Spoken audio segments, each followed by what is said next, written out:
أعوذ بالله من الشيطان الرجيم. بسم الله الرحمن الرحيم.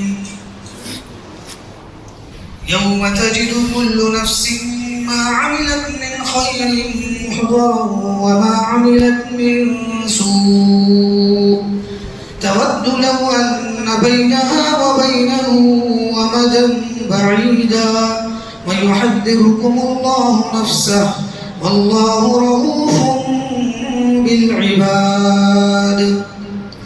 وإذ قالت الملائكة يا مريم إن الله اصطفاك وطهرك واصطفاك على نساء العالمين يا مريم اقنتي لربك واسجدي واركعي مع الراكعين ذلك من أنباء الغيب نوحيه إليك وما كنت لديهم إذ يلقون أقلامهم أيهم يدخل مريم وما كنت لديهم إذ يختصمون إذ قالت الملائكة يا مريم إن الله يبشرك بكلمة منه اسمه المسيح عيسى بن مريم وجيها في الدنيا والآخرة ومن المقربين ويكلم الناس في المهد وكهلا ومن الصالحين. صدق اللہ العظیم. ترجمہ. اور جب کہ فرشتوں نے کہا کہ اے مریم بلا شک اللہ تعالیٰ نے تم کو منتخب فرمایا ہے اور پاک بنایا ہے اور تمام جہاں بھر کی بیویوں کے مقابلے میں منتخب فرمایا ہے. اے مریم اطاعت کرتی رہو اپنے پروردگار کی اور سجدہ کیا کرو اور رکوع کیا کرو ان لوگوں کے ساتھ رکوع کرنے والے ہیں. یہ قصے جملہ غیب کی خبروں کے ہیں. ہم ان کی وحی بھیجتے ہیں آپ کے پاس اور آپ ان لوگوں کے پاس نہ تو اس وقت موجود تھے جبکہ وہ اپنے قلموں کو ڈالتے تھے کہ ان سب میں کون شخص حضرت مریم کی کفالت کرے اور نہ آپ ان کے پاس اس وقت موجود تھے جبکہ باہم اختلاف کر رہے تھے. جبکہ فرشتوں نے کہا کہ اے مریم بے شک اللہ تعالیٰ تم کو بشارت دیتے ہیں ایک کلمہ کی جو من جانب اللہ ہوگا. اس کا نام مسیح عیسیٰ ابن مریم ہوگا. بآبرو ہوں گے دنیا اور آخرت میں اور من جملہ مقربین میں ہوں گے اور آدمیوں سے کلام کریں گے گہوارے میں اور بڑی عمر میں اور شائستہ لوگوں سے ہوں گے. تفسیر و تشریح. آج سورہ آل عمران کی آیت نمبر 42 تا آیت نمبر 46 تلاوت کی گئی. گزشتہ آیت میں حضرت زکریا اور یحییٰ علیہ السلام کا قصہ ضمناً ذکر فرمایا گیا تھا. اصل مقصود حضرت مریم اور عیسیٰ علیہ السلام کا تذکرہ تھا. حضرت مریم کی پیدائش اور ان کی سرپرستی کا قصہ پہلے بیان ہو چکا. اب حضرت مریم کا بقیہ قصہ ان آیات میں ذکر فرما کر حضرت عیسیٰ علیہ السلام کی پیدائش و طفولیت کا ذکر فرمایا جاتا ہے. قرآن کریم نہ صرف سابقہ آسمانی کتب اور انبیاء و مرسلین کی تصدیق کرتا ہے بلکہ ان کے بارے میں جو غلط فہمیاں پیدا ہو گئی تھی باطل پرستوں نے جو اتہام اور بہتان تراشے تھے. یہود جو حضرت مریم اور حضرت عیسیٰ علیہ السلام کے حق میں ہر قسم کی توہین اور افتراء اور گندے الزامات روا رکھتے تھے. قرآن کریم نے ان سب کی تردید کی اور پیدائش ہی سے حضرت مریم کی فضیلت اور برگزیدگی اور ان کے شرف و عزت کو بیان فرمایا. اور نصارہ نے جو حضرت مریم کو کسی درجے میں شریک عبادت کیا ان کو بتلایا گیا کہ حقیقت میں حضرت مریم نعوذ باللہ نہ خدا کی بیوی تھی نہ کسی قسم کی دیوی کہ ان کی پرستش کی جائے بلکہ وہ تو اپنے خالق و مالک اور مولا کی مخلص فرما بردار اور نہایت درجہ عبادت گزار اور اطاعت شعار بندی تھی. حضرت مریم کو بچپن ہی سے یعنی پیدائش ہی سے اللہ تعالیٰ نے فضل و شرف عطا فرمایا تھا. آپ کی والدہ کی دعاؤں کو سن کر آپ کو خلعت وجود بخشا گیا. پھر بنی اسرائیل کے عبادت خانے ہیکل کی خدمت کا کام لڑکوں اور مردوں کے لیے مخصوص تھا. آپ کو لڑکی ہونے کے باوجود اس کا موقع عنایت کیا گیا اور اپنی نیاز میں اللہ تعالیٰ نے قبول فرمایا. طرح طرح کے احوال رفیعہ اور کرامات عطا فرمائے. آپ کو حجرے میں غذائیں اور میوے اعجازی رنگ میں پہنچائی گئی. آپ کو ستھرے اخلاق، پاک طبیعت، ظاہری و باطنی نزاکت عطا فرمائی اور جہاں بھر کی عورتوں پر بعض وجوہ سے فضیلت بخشی۔ مثلا آپ نے ایسی استعداد رکھی کہ حضرت عیسیٰ علیہ السلام جیسے اولو العزم پیغمبر تنہا آپ کے وجود سے بغیر باپ کے پیدا ہوئے۔ یہ امتیاز دنیا میں کسی عورت کو حاصل نہیں ہوا، اور اللہ کے فرشتوں نے حضرت مریم سے کلام کیا اور ان کی برگزیدگی کو ظاہر فرمایا، اور بالمشافہ حضرت مریم کو نصیحت و ہدایت کی کہ جب خدا نے ایسی عزت اور بلند مرتبہ تم کو عطا فرمایا ہے تو تم کو بھی چاہیے کہ ہمیشہ اخلاص اور تذلل کے ساتھ اپنے پروردگار کے آگے جھکی رہو اور اس کی عبادت اور بندگی میں لگی رہو۔ اور حضرت مریم کو فرشتوں نے حضرت عیسیٰ علیہ السلام کی پیدائش کی بشارت سنائی اور بتلایا کہ آپ کے بچے کو یعنی حضرت عیسیٰ علیہ السلام کو اللہ تعالیٰ نہ صرف آخرت میں بلکہ دنیا میں بھی بڑی عزت و وجاہت عطا کریں گے۔ ان کو نبوت سے سرفراز فرمایا جائے گا اور وہ صاحب معجزہ بھی ہوں گے۔ وہ بالکل بچپن میں یعنی گہوارے میں اور بڑی عمر میں لوگوں سے یکساں باتیں کریں گے، اور خدا تعالیٰ کے خاص مقربین میں ان کا شمار ہوگا۔ ان آیات زیر تفسیر میں یہی مضمون بیان کیا گیا۔ یہاں جو حضرت مریم سے فرشتوں نے یہ کہا کہ رکوع کیا کرو رکوع کرنے والوں کے ساتھ، اس کے کئی مطلب علماء مفسرین نے لکھے ہیں کہ ایک مطلب اس کا یہ لکھا کہ جماعت کے ساتھ نماز پڑھا کرو، اور حضرت مریم کو جماعت کے ساتھ نماز پڑھنے کا حکم کیا تو اس بنا پر تھا کہ اس زمانے کی شریعت میں عورتوں کو نماز جماعت میں شریک ہونے کی اجازت تھی۔ یہ حضرت مریم کی خصوصیت تھی۔ یہ حضرت مریم اپنے حجرے میں رہ کر تنہا یا دوسری عورتوں کے ہمراہ امام کی اقتدا کرتی ہوں، واللہ اعلم۔ دوسرا مطلب ورکعی مع الراکعین کا یہ لکھا ہے کہ اس وقت بعض یہود نے نماز میں رکوع چھوڑ دیا تھا اور بعض رکوع کرتے تھے، اس لیے فرشتوں نے بامر خداوندی حضرت مریم کو ہدایت فرمائی کہ نماز کے طریقے میں ان لوگوں کے ساتھ رہنا جو رکوع بھی کیا کرتے تھے۔ بس مقصود اہتمام ہے رکوع کا۔ ایک بات اوپر کی آیت سے معلوم ہوئی کہ غیر انبیاء کے ساتھ ملائکہ کا ہم کلام ہونا ثابت ہوتا ہے، اس لیے حضرت مریم اکثر قول کے موافق ولیہ تھی، نبی نہ تھی، تو فرشتوں کا کلام کرنا خاص نبوت سے نہیں، جیسا کہ صحیح مسلم میں حضرت عمران بن حسین رضی اللہ عنہ کو فرشتوں کا سلام کرنا مروی ہے۔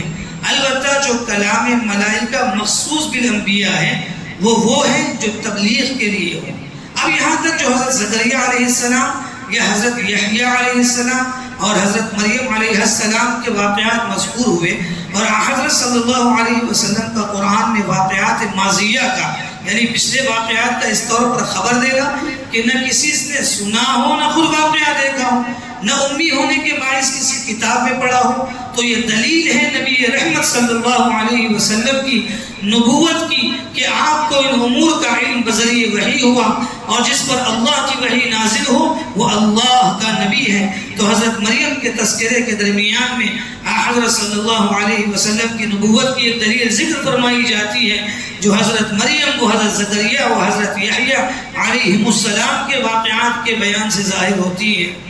یہ قصے جو اوپر مذکور ہوئے جناب رسول اللہ صلی اللہ علیہ وسلم کے اعتبار سے بوجہ اس کے کہ آپ کے پاس کوئی ذریعہ ظاہری ان کے معلوم کرنے کا نہ تھا، من جملہ غیب کی خبروں کے ہم ان کی وحی بھیجتے ہیں آپ کے پاس، اس کے ذریعے سے آپ یہ خبریں معلوم کر کے اوروں کو بتلاتے ہیں۔ اور ظاہر ہے کہ جو لوگ حضرت مریم علیہ السلام کے رکھنے میں اختلاف کر رہے تھے، جس کا فیصلہ آخر میں قرآن پر قرار پایا تھا، آپ ان لوگوں کے پاس نہ تو اس وقت موجود تھے جبکہ وہ قرآن کے طور پر اپنے قلموں کو پانی میں ڈالتے تھے اس امر کے طے کرنے کے لیے کہ ان سب میں کون شخص حضرت مریم کی کفالت پرورش کر، بس نہ تو آپ اس وقت موجود تھے اور نہ آپ ان کے پاس اس وقت موجود تھے جبکہ وہ لوگ قرآن اندازی کر رہے تھے۔ یہاں آیت میں جس اختلاف اور قرآن اندازی کا ذکر ہے اس کی تفسیر یہ ہے کہ جب حضرت مریم کو حق تعالیٰ جل شانہ نے نظر میں قبول فرما لیا تو ہیکل کے مجاورین میں آپس میں اختلاف ہوا کہ مریم کو کس کی پرورش میں رکھا جائے۔ حضرت مریم چونکہ عمران کی لڑکی تھی جو ہیکل کے امام اور سردار تھے، اس لیے ہر ایک یہ چاہتا تھا کہ مریم میری پرورش میں رہے۔ حضرت زکریا علیہ السلام نے فرمایا کہ مریم کی پرورش کا میں زیادہ حقدار ہوں کیونکہ میری بیوی اس لڑکی کی خالہ ہے، خالہ بمنزل ماں کے ہوتی ہے، اس لیے وہ نہایت محبت سے اس کی پرورش کرے گی۔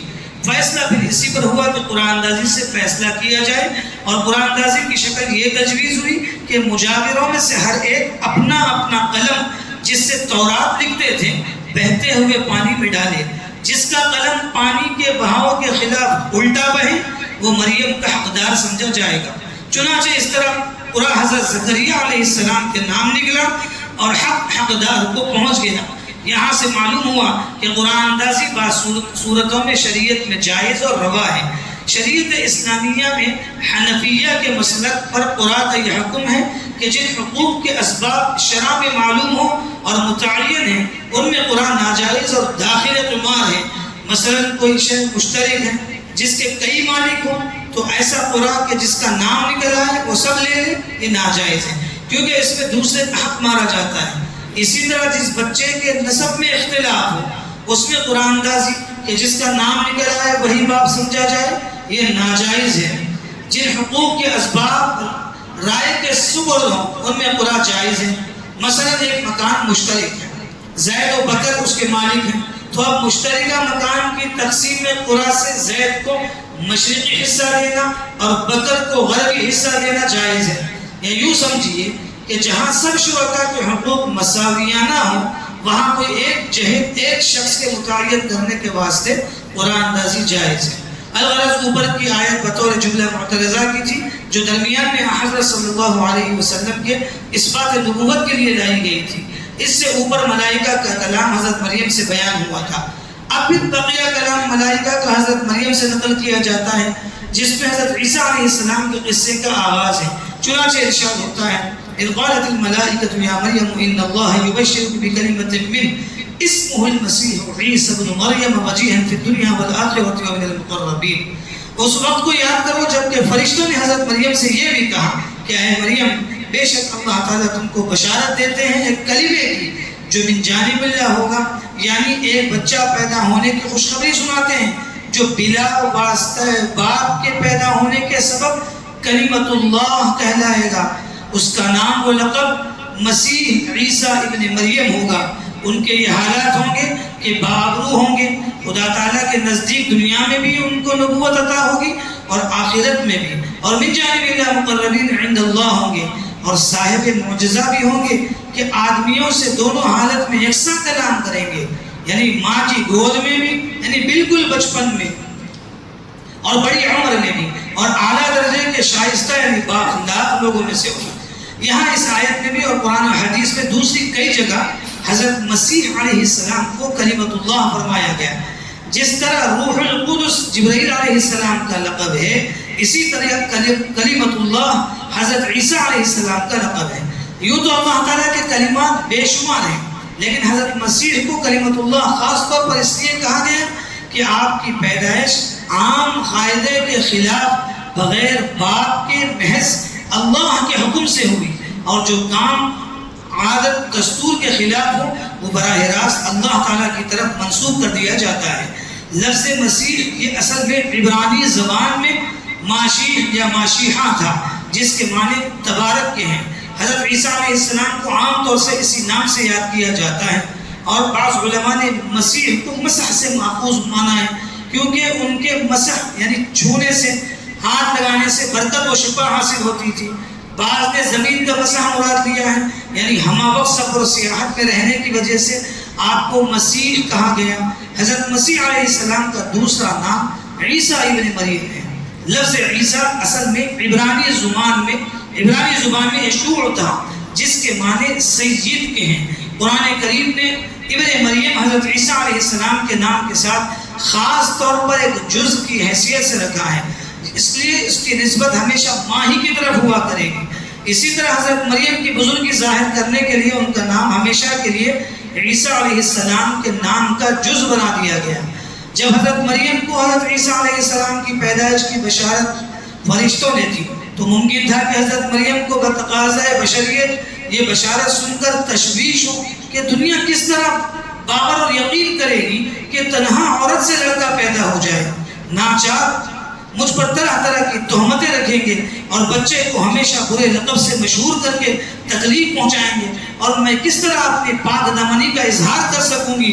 تو ان کی اس تشویش کو حق سبحانہ و تعالیٰ نے وجیہن فی الدنیا والآخرہ کہہ کر اطمینان فرما دیا کہ تم اطمینان رکھو کہ میں اس بچے کو نہ صرف آخرت میں بلکہ دنیا میں بھی بڑی عزت عطا کروں گا، اور دشمنوں کے سارے الزام جھوٹے ثابت کر دوں گا۔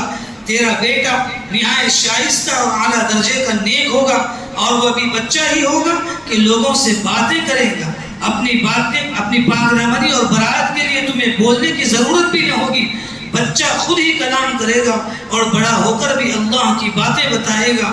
حضرت عیسیٰ علیہ السلام کے گہوارے میں بولنے کا قصہ 16ویں پارے سورہ مریم میں بیان کیا گیا۔ الغرض یہاں جو بشارت ملائکہ نے حضرت مریم کو حضرت عیسیٰ علیہ السلام کی پیدائش کے متعلق دی، اور اس میں حضرت عیسیٰ کے بعض احوال اور صفات بھی بیان کیے، وہ ایسے ہوں گے، تو فرشتوں سے یہ بشارت سن کر حضرت مریم علیہ السلام کو یہ حیرت ہوئی کہ مجھے اب تک کسی مرد نے چھوا تک نہیں، اور بچہ عادتاً بغیر مرد کے تعلق کے پیدا نہیں ہوتا، بس مجھے یہ جو بشارت دی جا رہی ہے وہ کس طرح ہوگا؟ آیا محض قدرت خداوندی سے یا مجھ کو نکاح کرنے کا حکم ہوگا؟ کیا صورت ہوگی؟ چنانچہ اپنی اس حیرت کا اظہار حضرت مریم نے حق تعالیٰ سے فرمایا، اور پھر حق تعالیٰ جل شانہ نے اس کا جواب مرحمت فرمایا۔ یہ اگلی آیات میں ذکر کیا گیا، جس کا بیان انشاءاللہ آئندہ درس میں ہوگا۔ دعا سے پہلے اعمال جمعہ سن لیں، یعنی جمعہ کے وہ اعمال جن کی حدیث پاک میں خاص فضیلت آئی ہے، اور ان پر عمل کرنے سے ہر قدم پر 1 سال نفل نماز اور 1 سال نفل روزے کا ثواب ملتا ہے۔ روایت کیا اس کو امام ترمذی، امام ابو داود، امام نسائی، امام ابن ماجہ رحمہم اللہ نے۔ ملا علی قاری رحمۃ اللہ علیہ نے مرقات شرح مشکات میں بعض ائمہ حدیث سے نقل کیا ہے کہ احادیث صحیحہ میں، یعنی صحیح ترین احادیث میں اتنی زیادہ فضیلت کسی اور عمل کی نہیں آئی ہے۔ وہ 6 عمل یہ ہیں۔ نمبر 1 جمعہ کے لیے غسل کرنا، نمبر 2 مسجد جلدی جانا، نمبر 3 پیدل جانا، نمبر 4 امام کے قریب بیٹھنے کی کوشش کرنا، نمبر 5 کوئی لغو یعنی بیکار کام نہ کرنا، یعنی جائے نماز وغیرہ سے کھیلنا، کپڑوں سے کھیلنا، نمبر 6 خطبے کو غور سے سننا۔ ان کے علاوہ اور بھی چند اعمال ہیں جن کا جمعہ کے دن خاص طور پر اہتمام کرنا چاہیے۔ سورہ کہف کی تلاوت کرنا، درود شریف کی کثرت، یعنی کم از کم 300 مرتبہ درود شریف پڑھنا، صلاۃ التسبیح پڑھنا، دونوں خطبوں کے درمیان جب امام ممبر پر بیٹھے تو دل ہی دل میں دعا کرنا، اور غروب آفتاب سے قبل دعا کا اہتمام کرنا کہ اس وقت دعا قبول ہوتی ہے۔ دعا کیجیے اللہ تعالیٰ اپنے مقربین کے طفیل ہم کو بھی صالحین اور نیک بختوں میں شامل فرمائے، اور قرآن پاک نے جو واقعات بیان فرمائے ہیں ان پر ہم کو یقین کامل نصیب فرمائے۔ بے شک اللہ پاک پوری قدرت والے ہیں، اور ان کی قدرت کسی سبب کی محتاج نہیں، وہ جو چاہیں بلا سبب بھی کر سکتے ہیں۔ یا اللہ آپ کا بے انتہا شکر احسان ہے کہ آپ نے ہم کو اسلام عطا فرما کر اپنے تمام انبیاء پر ایمان رکھنے والا بنایا۔ یا اللہ آپ نے اپنے تمام انبیاء کو جو معجزات عطا فرمائے ہیں اور اپنے اولیاء کو جو کرامات عطا فرمائے ہیں ان سب پر ایمان لاتے ہیں اور ان پر یقین رکھتے ہیں۔ یا اللہ حضرت عیسیٰ ابن مریم علیہ السلام کے متعلق نصارہ و یہود جس افراط و تفریط میں گرفتار ہو کر گمراہ ہوئے، ہم کو اسلام کی بدولت آپ نے اس گمراہی سے بچایا اور صراط مستقیم پر رکھا۔ یا اللہ ہم کو اسلام کے صراط مستقیم پر استقامت عطا فرمائیے، اور اسی پر جینا اور اسی پر مرنا نصیب فرمائیے۔ آمین وآخر دعوانا الحمد للہ رب العالمین۔ سبحان اللہ وبحمدہ، سبحانک اللہم وبحمدک، نشہد ان لا الہ الا انت، نستغفرک